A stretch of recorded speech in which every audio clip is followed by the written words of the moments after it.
நம்ம புது டீல்ல சைன் பண்ணிருக்கோம் சொல்லியிருக்கோம். அந்த எந்த கம்பெனின்னா சக்குபாயோட தான். டைரக்டா நம்ம ஓனரோட நம்ம போய் விசிட் பண்ணிட்டு நம்மளுக்குள்ள கேள்விகள் அத்தனையும் நம்ம கேட்டு தெரிஞ்சுப்போம். சார் வணக்கம். உங்களை அறிமுகப்படுத்திக்கலாம். கம்பெனியோட கடந்து வந்த பாதைகள் பத்தி சொல்ல முடியுங்களா? என் பேர் சுரேஷ் கண்ணன். நான் படித்தது வந்து பிஸ்னஸ் அட்மினிஸ்ட்ரேஷன் தான் படிச்சிருக்கேன். பேசிக்காக எனக்கு மெக்கானிக்கல் எலக்ட்ரிக்கலில் கொஞ்சம் ரொம்ப இன்ட்ரெஸ்ட். பெயிண்ட் இண்டஸ்ட்ரியில் ரொம்ப நாள் நான் நிறைய மிஷின் டிசைன் பண்ணியிருக்கேன். அந்த டிசைன் நாலேஜை வச்சு அப்போது செக்கு மிஷின்லாம் நாங்கள் டிசைன் பண்ணோம்.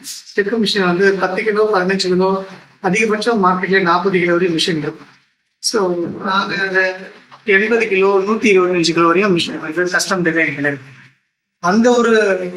அந்த மிஷின் பண்ண டிசைனோட நாலேஜ் வச்சு சரி இந்த ட்ரெடிஷ்னல் மசாலா பண்ணலான்னு ஒரு ஐடியா வந்துச்சு.